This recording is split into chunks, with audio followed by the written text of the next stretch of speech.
bertemu kembali bersama saya Ani Waridayanti, calon guru penggerak angkatan 10 dari SD Negeri 8 Cibadak, Kabupaten Sukabumi. Pada kesempatan ini saya tidak sendiri, yakni ditemani oleh rekan sejawat saya, Bu Norma. Beliau merupakan guru kelas 4 di SD Negeri 8 Cibadak. Assalamualaikum Bu Norma. Waalaikumsalam Bu Ani. Bagaimana kabarnya Bu Norma? Alhamdulillah sangat baik Bu. Baik, alhamdulillah baik ya Bu ya. Nah, hari ini kita akan mengadakan percakapan praobservasi. Ya Bu, sebelum nanti saya akan melakukan observasi kelas dan melakukan supervisi di kelas ketika Ibu melakukan proses pembelajaran. Adapun tujuan dilakukannya supervisi yaitu untuk mengetahui dan mengevaluasi proses pembelajaran yang akan Ibu laksanakan. Ya. Selanjutnya, sebelum melakukan supervisi, kita akan melakukan percakapan praobservasi yang tujuannya yaitu supaya Ibu lebih siap dan lebih percaya diri dalam menyiapkan kegiatan pembelajaran yang akan Ibu lakukan di kelas sehingga bisa berpusat kepada murid. Nah, Bu Norma, ada beberapa pertanyaan yang akan saya sampaikan kepada Ibu ya, yang berkaitan dengan tujuan pembelajaran. Nah, kira-kira tujuan pembelajaran apa yang akan Ibu capai dalam kegiatan pembelajaran nanti? Oke, baik Bu, terima kasih atas pertanyaannya. Berdasarkan rancangan pembelajaran yang sudah saya susun, dari mulai tujuan pembelajaran yaitu peserta didik dapat menyebutkan bagian tubuh tumbuhan dan dapat mengurutkan bagian tubuh tumbuhan serta mampu menyebutkan fungsi dari bagian tubuh tumbuhan. Baik, barusan saya garis bawahi bahwa ada 3 tujuan pembelajaran ya yang akan Ibu capai dalam proses pembelajaran nanti. Nah, kira-kira area pengembangan apa yang ingin Ibu capai dalam kegiatan observasi tersebut? Oke, baik. Di sini area pengembangan yang ingin saya capai yaitu pengetahuan dan keterampilannya ya Bu ya. Yang pertama, pengetahuan yaitu siswa menyebutkan bagian tubuh tumbuhan dan mengurutkan bagian tubuh tumbuhan. Lalu untuk yang kedua, bagian area keterampilannya Bu, yaitu siswa menyebutkan fungsi bagian tubuh tumbuhannya. Oh, jadi area pengembangannya itu ada 2 ya Bu ya, ada yang keterampilan dan ada yang pengetahuan. Nah, selanjutnya Bu, dalam proses pembelajaran nanti itu Ibu menggunakan strategi pembelajaran yang bagaimana, metode pembelajarannya yang bagaimana, dan juga model pembelajarannya yang seperti apa? Oke, di sini strategi yang saya pakai untuk pembelajaran itu menggunakan strategi pembelajaran berdiferensiasi Bu. Konten berdasarkan kesiapan belajar siswa yang diintegrasikan dengan pembelajaran sosial dan emosionalnya. Lalu model pembelajarannya yaitu pembelajaran tatap muka dan diskusi. Dan untuk metodenya yaitu melakukan tanya jawab dan diskusi kelompok. Oh baik, jadi nanti strategi pembelajarannya yaitu berdiferensiasi konten yang diintegrasikan dengan pembelajaran sosial emosional. Nah, kemudian dalam proses pembelajaran nanti media pembelajaran apa yang akan Ibu gunakan? Oh, untuk medianya saya menggunakan laptop, InFocus, dan saya sudah membuat PowerPoint-nya Bu. Oh iya, baik. Kira-kira kapan Ibu akan melaksanakan observasi tersebut? Insya Allah di hari Selasa Bu. Baik, jadi nanti pada hari Selasa saya akan datang ke kelas Ibu, akan mengamati dan mencatat hal-hal apa saja yang dilakukan ketika proses pembelajaran. Nah, menurut Ibu, hal apakah yang Ibu dapat dari percakapan kita hari ini? Oke, saya mendapatkan gambarannya Bu ya, media apa sih yang akan digunakan nanti persiapan untuk pembelajaran di kelas 4. Baik Ibu, mudah-mudahan kegiatan observasinya berjalan dengan lancar ya. Nanti setelah kita melakukan observasi, maka kita akan melakukan percakapan pasca observasi yang akan juga dihadiri oleh Ibu pengajar. Baik Ibu, terima kasih atas waktunya sudah berbincang-bincang mengenai persiapan praobservasi yang akan dilakukan. Terima kasih banyak ya Ibu ya. Baik Ibu, sama-sama. Demikian percakapan praobservasi yang sudah dilakukan. Sampai bertemu kembali pada proses observasi dan kegiatan pasca observasi. Wassalamualaikum warahmatullahi wabarakatuh.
Nah, yang ini ada juga ya yang coklat, yang berpink, yang basah, yang merah, yang kuning. Banyak ya. Nah, di sini daun memiliki fungsi. Daun itu memiliki fungsi. Yang pertama di sini apa fungsinya? Ada kerjanya proses fotosintesis. Yang kedua sebagai yang ketiga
Halo adik-adik, coba kalian perhatikan ada pohon yang sangat besar.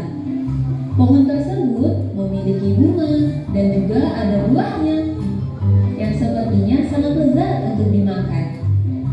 Namun, apakah kalian tahu mengapa tumbuhan dapat berdiri dengan tegak dan juga dapat berbunga dan berbuah?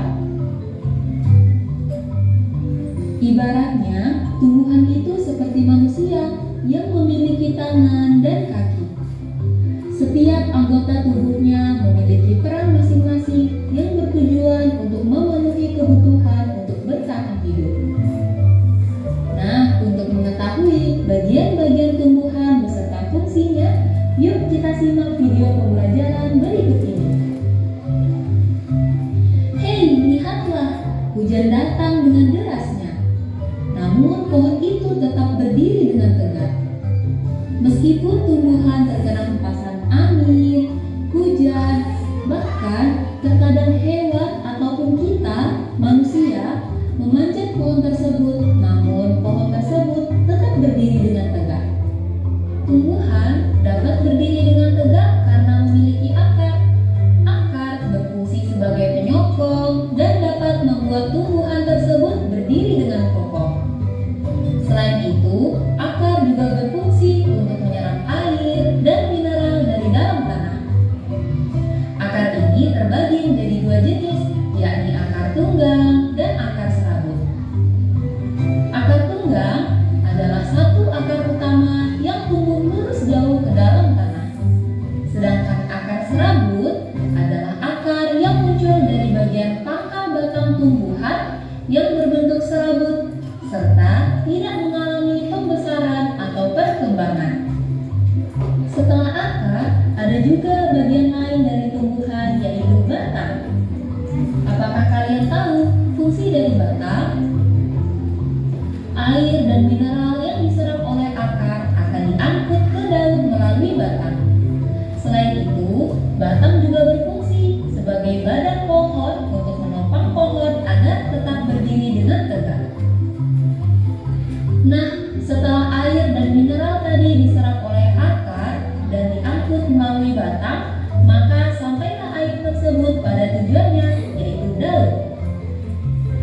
Daun berfungsi sebagai alat fotosintesis dan juga sebagai tempat untuk menyimpan cadangan air dan makanan. Namun, apakah kalian tahu apa itu fotosintesis?